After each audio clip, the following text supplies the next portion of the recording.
console, it's shit. Let me fuck you right back. Oh, got me feeling right back. Hello guys and welcome back to another video. Today we're going to be looking at a video called Response to Top Hats and Champagne's Question for Console Peasants. But yeah, let's jump right into it. Hello there everyone, my name is Arker and today I will be addressing Top Hats and Champagne's questions for console peasants. So I decided to respond to Top Hats and Champagne, mainly because I thought it would be pretty fun to answer some of these questions and express my own opinion about them. So without further ado, here are my responses to Mr. Top Hats and Champagne's questions. Right, this should be interesting because I've not actually watched this video through yet and I'm not sure how he's going to respond to this. He might actually respond in a logical manner, which would be interesting. Or he might just give us the same rubbish that everyone else does, so let's have a look at it. So the first question is, why are you willing to suffer unethical business practices of console manufacturers, like forcing you to pay money if you want access to the internet to play online with friends, or making games exclusive to their consoles in order to create artificial demand for it? Can we get a rip for Top Hats and Champagne, by the way? Rest in peace. The answer to this is that I don't pay for PlayStation Plus because I don't want to. I really couldn't be bothered to, especially since they decided to raise the price. I don't get this point. It's like completely irrelevant. He's saying he doesn't pay for PS Plus because he doesn't want to, but he can't play online. So like the majority of gamers want to play online because most games are online now.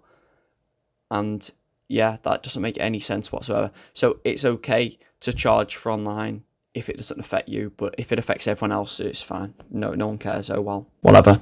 For PlayStation Plus, which, yeah, it shouldn't even be a thing in the first place. See, at least he recognises that it shouldn't be a thing, but the fact is that he still supports it by playing on PlayStation. I think he does. He still supports PlayStation Plus by playing on PlayStation.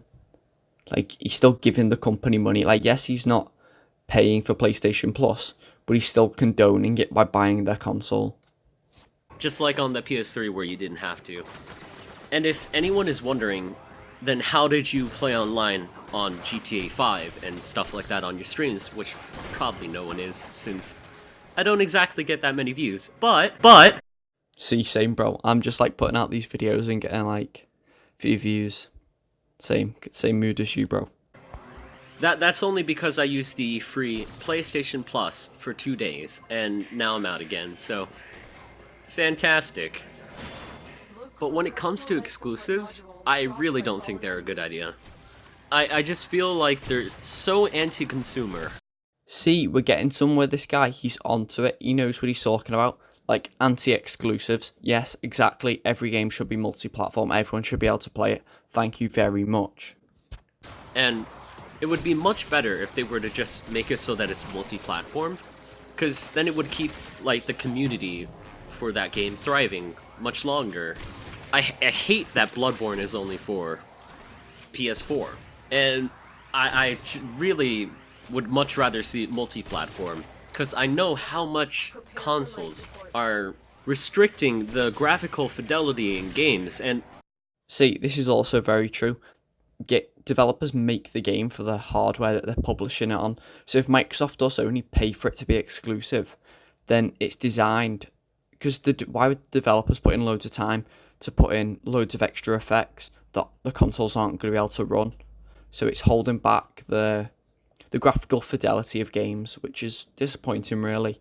But, you know, it is what it is. It's just, I'd love to see what they could do with it, because I feel like it's wasted its potential on the consoles. Anyways, on to the next question. So, the next question is, why are we so resistant to facts? This should be interesting how he handles this question. He's either going to go one or two ways. He's either going to go full console peasant and be like, oh, the console is better, we like the facts are false, or he's going to completely concede and agree. But in that case, why doesn't he just play on PC? Why does he continue to play on console? This doesn't make any sense. Why am I watching this video? Help me, please. I'm not even going to read the rest of it because, obviously, no. I am really not resilient or resistant to facts in any way. It's pretty clear that the consoles are inferior in almost every way. See, this guy's actually quite smart guy. Consoles are inferior in every way. Very, very true. Thank you. To PCs, both in hardware and in software.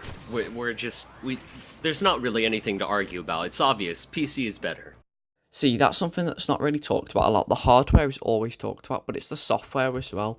Like, the restricted operating system of both the PlayStation and the Xbox really, like, stops you from doing so many things that people just don't look at, which is interesting to me, to be honest.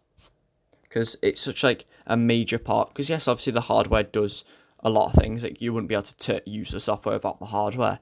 But you can have, like, quite an average computer, but with the right software and the right tunings to the hardware, you can have like a really good PC. So it seems stupid to overlook such a huge segment of like the market and the idea of the PC platform. Now, the only reason I'm not using PC is because the PC that I'm recording this on right now is a laptop, and it's about 7 or 8 years old. It's mainly meant for work. This isn't the type of computer that was made for gaming, and it shows. In order to just keep it from overheating and messing up my computer, I had to keep a little coolant fan that I got for really cheap underneath it, and I even underclocked it, so it's not exactly the best. See, at this point in the video, I'm starting to realise that this guy isn't the target audience of Top Hat's questions. He's not a console peasant, really. He's not someone that like spreads misinformation and just lies just to support the corporate overlords. He's like, he actually appreciates the facts, but he just is choosing to play on console, and that's why I think he's misinterpreted the console peasant like meme sort of idea. It's not anyone that plays on console, it's people that spread misinformation about the consoles and the companies that make them. But even with these disadvantages, I still find my computer to be much better when it comes to gaming and just all-around use. Like, Gary's mod, I could still play that even on this terrible computer, and it's a blast to play. Photoshop, you can't do that on consoles. There's no way you'll ever be able to do something like that. And then there's also how I'm recording this audio, Audacity, and uploading videos. It's so much harder on the consoles, and you can't actually edit your videos. It's just clear that the PC is better. Okay, now on to the next question, which it's a doozy. Sorry, it's a what? It's a doozy. This one is interesting. So, why do you insist that technology illiteracy is something good when it comes to PCs, rather than something bad? Practical knowledge seems frowned upon in your circles. PCs are too complicated. I don't want to mess around with this shit. PCs are for nerds. Is something that I hear very often. You don't seem to want to apply the same logic to cars and other technological devices. Now, So yeah, I agree with this, to be honest. I find this argument a lot, like whenever I'm looking for videos to comment on, I find that argument like a lot, where they're just like, oh well, I can't be bothered doing that, and I'm just like, does not, like, surely everyone uses a PC for something. If you don't game on it, you must have to use like Microsoft Word or something on a even like an old laptop or something, like, and you can use that, so I can't use a game. Like, you still have to buy Microsoft Word and then install it and then load it up. That's like the same for a game, like with Steam or something. Like, I don't see the issue. I really hate the idea that this is actually a thing. I didn't even know about this at first. This is actually sort of sad. The idea that us console peasants use that as an excuse for not using PC is, yeah. See, here again, you can tell he's misunderstood what console peasants are. It's not just people that play on console. Like, loads of people play on console, there's no issue with that. It's the people that then spread it, misinformation and like lie about things. If you'd have actually watched the video and listened to what he was saying, you would have known that. But he didn't. He just decided to jump on YouTube and make a video without researching what he was on about. So, yeah, that's his fault. Actually, not.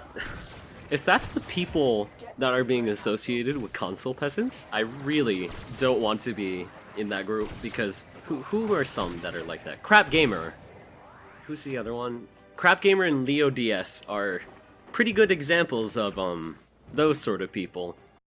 Ah, there we go, Crap Gamer. I need to make a video on him at some point. There we go. Look. New video idea coming soon, boys.